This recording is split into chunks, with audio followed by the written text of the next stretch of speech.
I'm Kiran Moa, and I'm joined with Asif.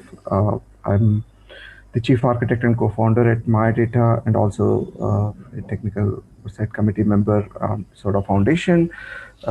Been in open source for some time now, and I currently maintain OpenABS and I help found the Litmus project, which are now part of CNCF. I'm also working with some innovations in the Kubernetes and CSI area within Soda Foundation. I'll let Asif also introduce himself before we dive into the talk. Hello, everyone. My name is Asif, and I work for Huawei as a senior system architect. Currently, I'm working on 20 Solar with different CSI plugins. Prior to this, from last 6-7 years, I have been working on different open source projects like Apache Camel, Apache Service Com, and Apache Nutex.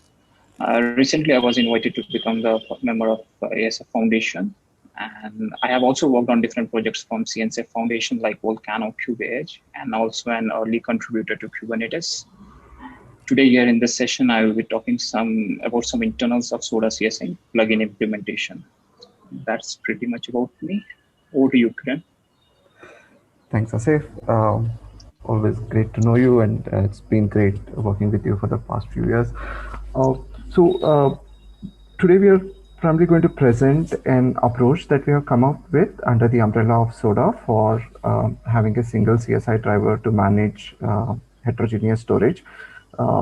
It's an approach and it's in the early stages, so we're going to present you with some experimental findings. What we are really hoping from this talk is to uh, share our thoughts on the current state of Kubernetes and CSI, and get your feedback as well on how, as an end user or a developer, you would like to see this evolve, right? So with that, like, we'll just walk through some basics of Kubernetes and CSI, understand, like, mm, some of you who are joining here today may be coming to Kubernetes or CSI for the first time. I'll keep it brief, and I've also provided links on each of these slides which can help you get more details on those aspects. So why does Kubernetes matter?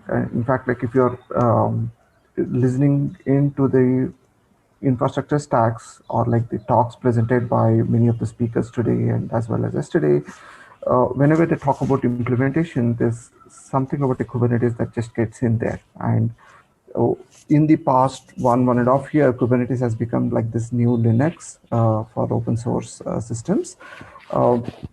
Few things that really made Kubernetes so popular are the innovative way in which it was designed in a declarative, self-healing fashion, where you define the intent and the system, the Kubernetes system takes care of making sure it works. And the second most important thing is everybody is trying to move towards DevOps and modular design, and Kubernetes actually makes sure you're thinking of your system in a modular way. It's almost like, when you wanted to learn about object-oriented concepts or something, Java or C++ forced you to think in those terms. Kubernetes forces you to think in a microservices way of doing things. There are a few other benefits, not to undermine them, but the management of your microservices can get really messy compared to how you used to deal with monolithic applications, but Kubernetes makes it easier for you to do upgrades, and the plugins that get added to Kubernetes help you manage them in an efficient way. Auto scaling, and the last one that I put here, but the most important, is the portability. Similar to Linux, it can actually run on many different flavors of infrastructure, whether it is cloud or bare metal, right? And if you look at the current scenario for business continuity and evolving data management situations, many of the organizations opt in for having a multi-cloud like an environment or hybrid environment. Right. So another important aspects of Kubernetes, again, which is like at the core of this conference, is it's open source. It's like a CNCF project as well, one of the first ones to be under the graduation category.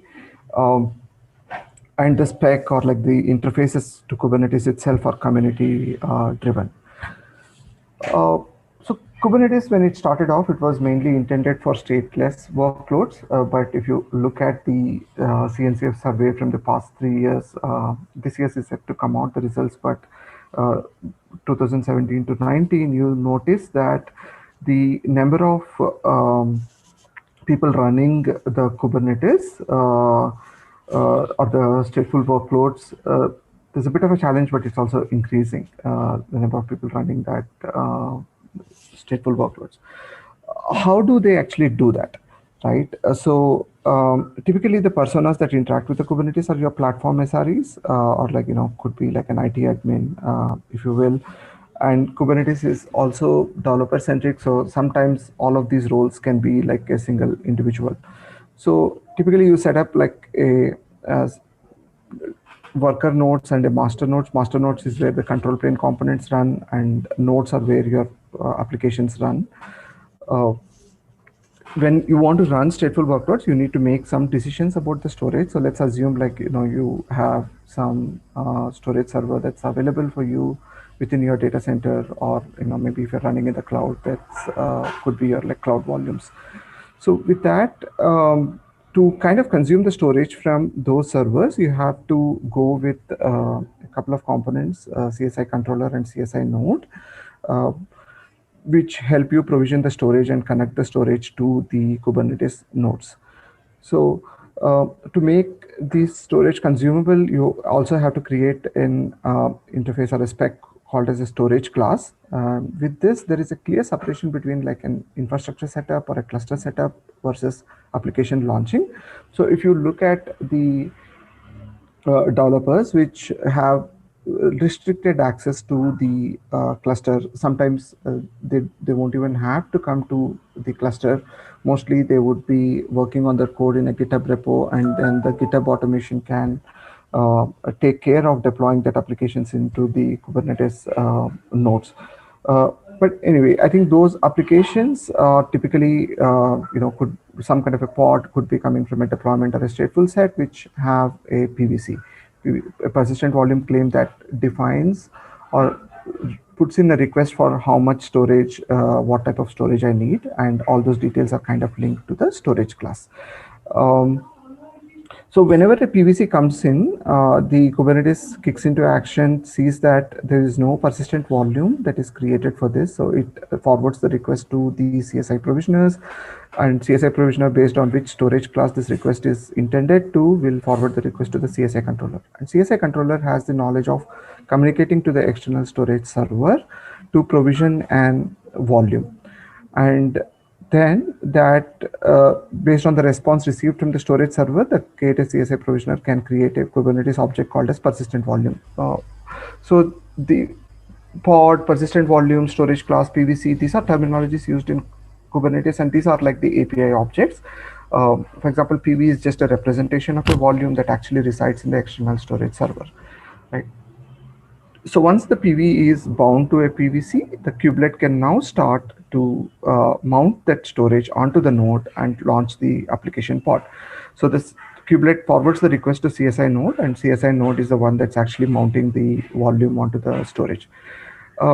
It's actually important to kind of pause on that workflow a bit. There were like a lot of pieces in that one, but the key thing to remember is there is a CSI controller that's actually in a control plane, if you will, when you're talking about data servers or storage servers, that helps you to create out of band a volume on a storage server. And then you have a CSI node which helps you to connect that particular volume onto the storage. So the connecting or the mount subsystem is where you typically involve like accessing the storage or a TCP/IP or Fabric, and you kind of have protocols or standards like ISCSI, NFS, or Ceph, or many other ways in which you can connect the storage. On top of that, you have a file system, a POSIX file system with which application pods can write the data. And these ISCSI, NFS stack will help you take that IO that you are writing in the Kubernetes worker nodes to the remote storage server. The protocols that are used here for transmitting the data from the application node to the storage server are pretty standard. They've been around for a long time, longer than Kubernetes, of course. The Kubernetes is a new way of launching your applications, but the access to the storage and all those protocols have been around for a while. In fact, like there's some innovation going on even there. The SCSI was a primary way to interface with the storage. Now NVMe interface is coming up, which is much faster than SCSI. If you will, like, with SCSI you could get up to 256 parallel blocks, but with actually less than that. But with NVMe, you can do up to 1024 blocks. Um, how does CSI help the end user? Actually, what I did in this flow is that I kind of skipped on the evolution on how Kubernetes world came to CSI. There were entry volumes to flex volumes to external provisioner, and finally, like CSI was like the fourth phase in terms of how storage is connected to Kubernetes. And not to confuse the new users, I just focused on the CSI. But even with CSI, these various phases in which it has come to CSI wasn't really focused on end users rather than storage vendors and how they build the uh, how they make the storage accessible to Kubernetes nodes. In fact, as I mentioned, like the storage has been around for a while. It's the connection to the application pods within the Kubernetes that's has on evolution. So.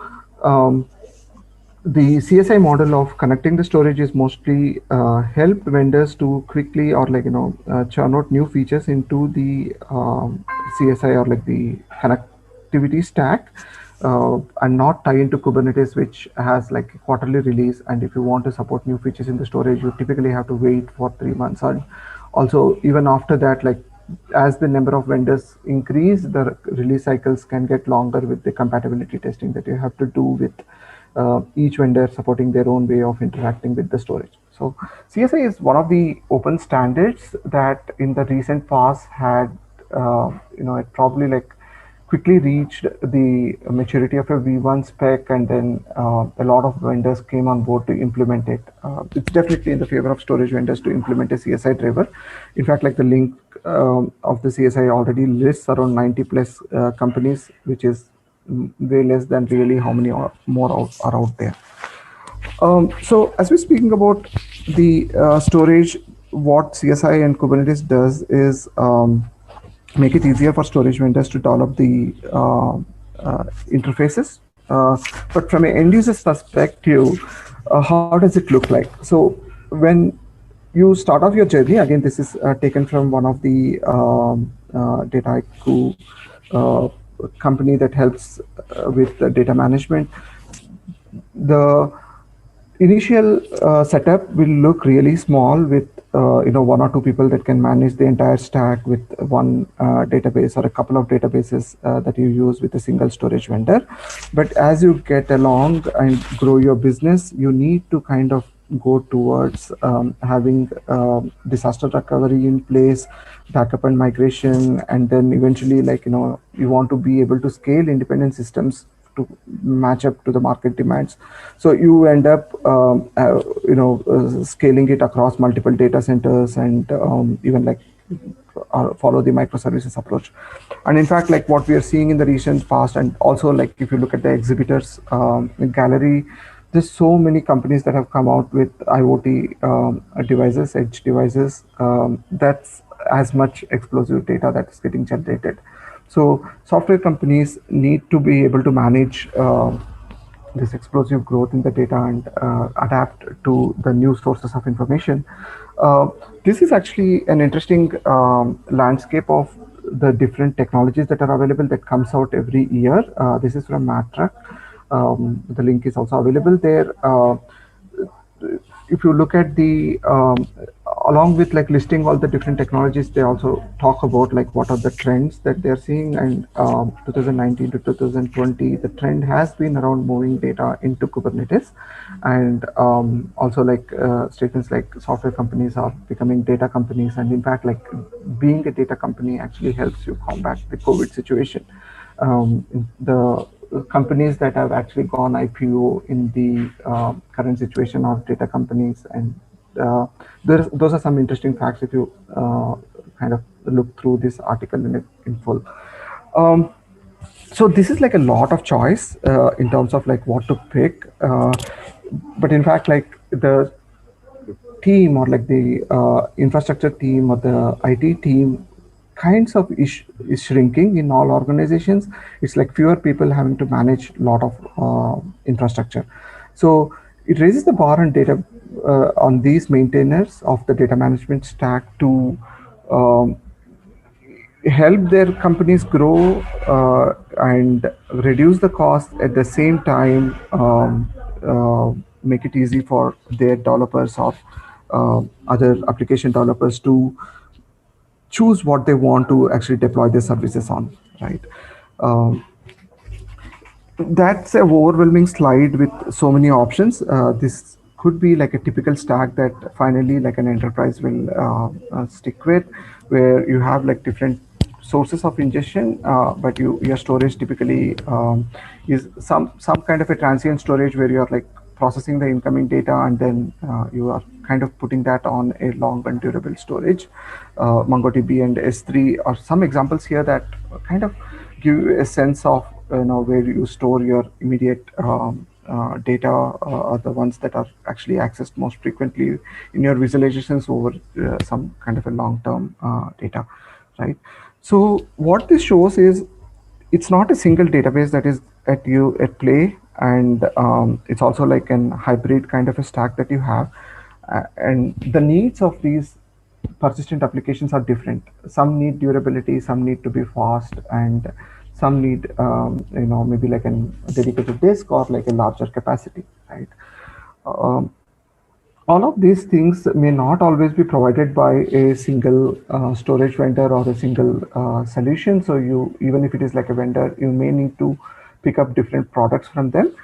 These are like some standard ways in which the persistent volumes can be categorized. The first one that we actually talk more in this talk, or like in this presentation, is about the SAN and NAS volumes, where you're actually storing the data outside of the Kubernetes nodes. And then there's actually a rise in the adoption of local volumes within the Kubernetes context, especially with microservices applications becoming a lot more resilient for node failures, and building the distributed and high availability features within those applications. Like MongoDB and Cassandra are good examples for this. They kind of just need the raw devices rather than like other services from high availability services from the external storage server.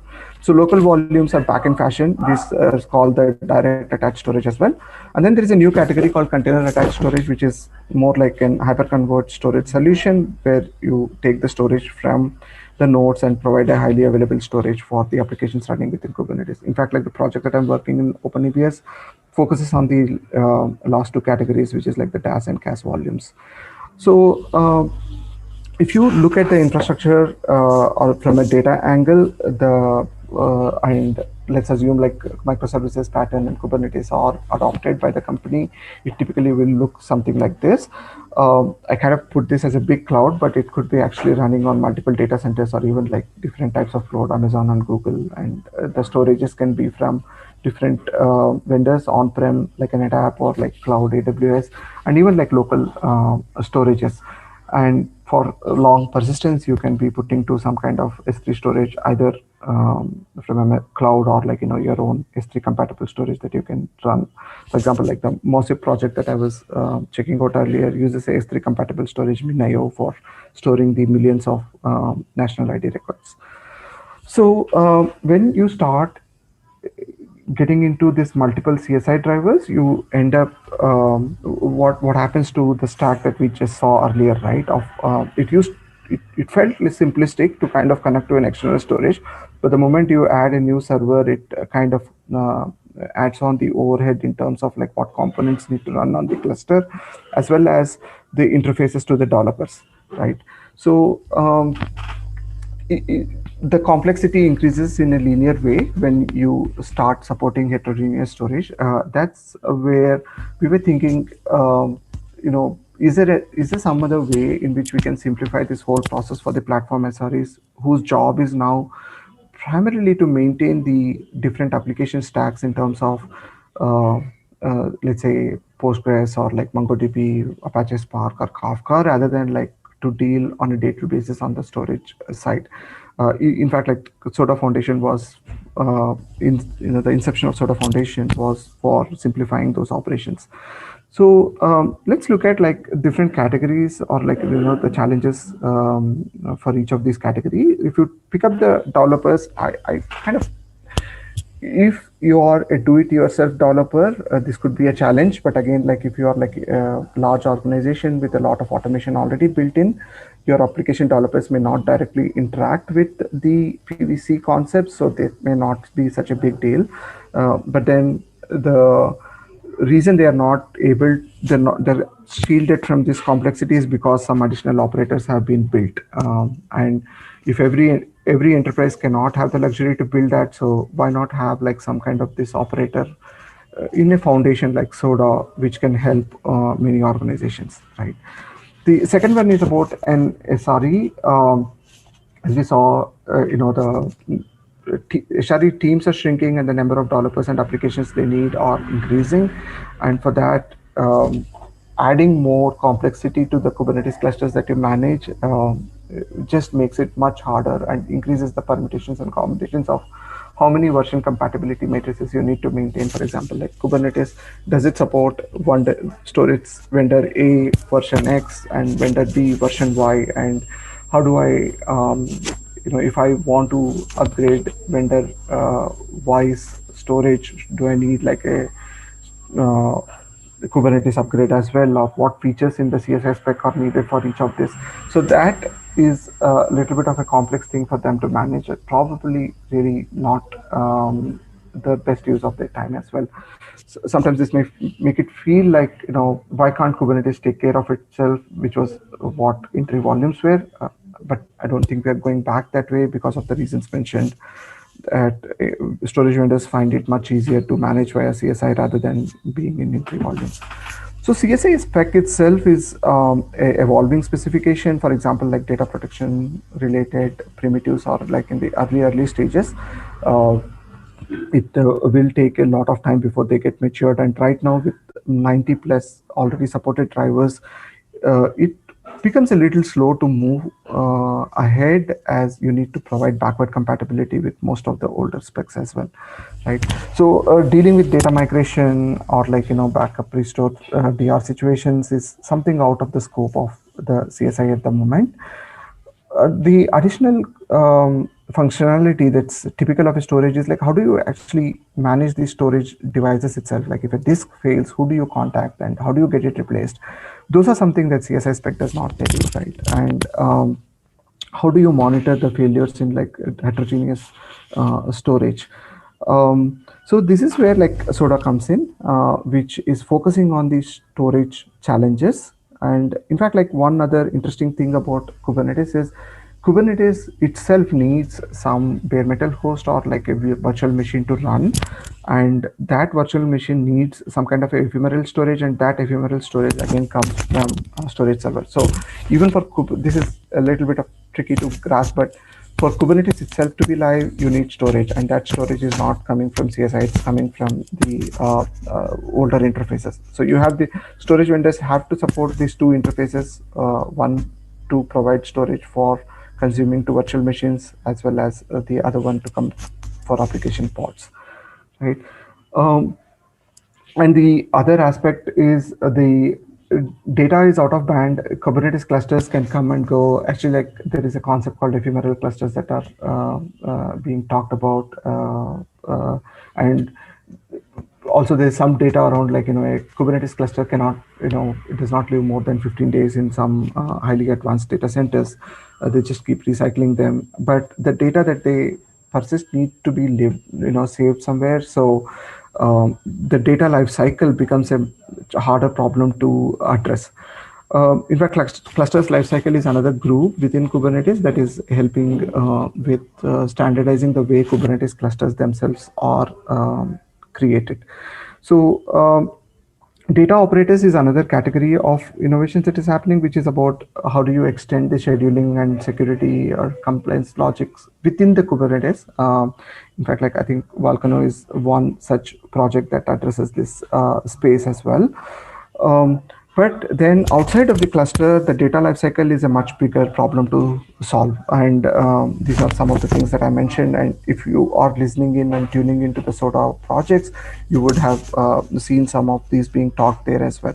So all these benefits or like the problems that are being addressed with the SODA, can we club it with a CSI driver? Is it even possible to have a single CSI driver that manages heterogeneous storage? That was the thought process behind getting into this project that is in the second version, or like the second iteration, and we are seeing some good results. So to summarize, CSI does not solve the growing use cases for data management. It is about like interfacing the storage to the Kubernetes, but to manage the explosive growth in the data, we do need more innovation to come in. So what we present now is one of the solutions that Soda has come up with. Over to you, Asif. Thanks, Kiran, and thanks for giving a complete background of Kubernetes and CSA and how it evolved. So currently, okay, yeah. So currently, to solve the problems about data orchestration management in platforms like Kubernetes, we have implemented a Soda CSI plugin, which helps to provision the heterogeneous storages dynamically. It is just like some other CSI plugins which implement and follows the CSI spec. As we can see in the picture that we have a Soda CSI plugin, which is basically a northbound plugin from Soda, which connects with the platform using the help of sidecar containers provided by Kubernetes CSI org. These sidecar containers interact with K8s API server to get the request of creation of the PVCs object. Once this plugin receives this call, it passes the call to Soda framework to provision the storage. The call vertically passes from API to the Soda controller to the Soda dock. The dock is where all the heterogeneous drivers are connected. And these drivers and the dock dynamically chooses which driver needs to be called based on the profile selection and the available pool list. So this solution I typically call a mixture of a cloud native and an on-prem solution. The storage drivers which are connected here are basically an on-prem drivers, and the life cycle of these drivers might not be the exact same as the life cycle of CSI driver. So we might miss some of the enhancements which has been done for Kubernetes to these drivers. However, this solution works perfectly fine for most of the generic use cases. Parallelly, we also thought of making some solution which is truly cloud native solution, and that's where we came with the CSI plug and play design. And we thought of reusing the CSI drivers which are provided by actual vendor storages. So as we can see in this picture, we have the Soda CSI plugin, same as our last solution, but in this plugin we call the CSI bypass API provided by Soda API server, which basically updates the required information in the Soda controller, and for the actual provisioning, it routes the request to the Soda CSI driver router, which is a part of a Soda dock. Then again, the driver router takes the intelligence of the profile ID and the pool list from the Soda controller and decides which CSI driver needs to be called. So by this, we were able to reuse the vendor CSI driver as it is and manage the capabilities and get the management capabilities provided by Soda. Here is the normal volume provisioning flow for plug and play design. So here we can see a user creates a PVC, and this PVC is then updated on the K8s etcd via API server, and the external provisioner watches for these PVCs. Once it gets a request, the Soda CSI, the provisioner forwards the request to Soda CSI plugin. And the CSI plugin then forwards this request to the API, Soda API, and it passes the request to the controllers to do the bookkeeping, and then forwards the request to the provisioner. Then Soda provisioner dynamically again picks up which actual CSI driver needs to be called. So this is how we were able to use the CSI drivers provided by the vendors directly.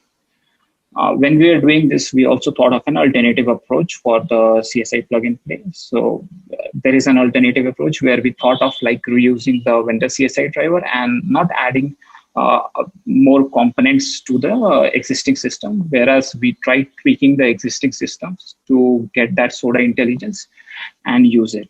And these intelligence will come from the soda profile and also the pool lists. So next slide. So in the second alternative approach of the plug and play, we thought of tweaking the deployments. So on the right-hand side, you can see that's a typical CSI driver deployment where we have the TP controllers are basically the vendor storage controllers, and TP node is the vendor storage nodes. Okay, and along with it, there are CSI provisioners, snapshotter, attacher, and node driver registrar. So these are basically sidecar containers provided by Kubernetes CSI org, which helps to interact with Kubernetes. So all of these vendors, vendor providers, CSI vendor providers, right? They use the same CSI provisioner, and their custom logic stays in this TP controller. So we thought of changing the CSI provisioner directly. So in the left-hand side, you can see the new design where we just tweak the sidecar containers to get the management capabilities of Soda, and also from a user perspective, they will be able to switch between different heterogeneous storages by just tweaking the profile IDs in the storage class. Next slide. So a typical call flow for this plug and play design will be like user creates a PVC object, okay, and this Soda CSI provisioner watches for these PVCs. Once the request is received to the Soda CSI provisioner, it updates the request to the Soda API server and fetches the information of the profile ID, which is present in the storage class.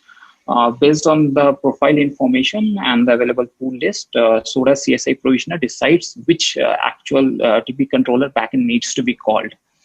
And then based on that, it whether forwards the request or drops the request, it depends.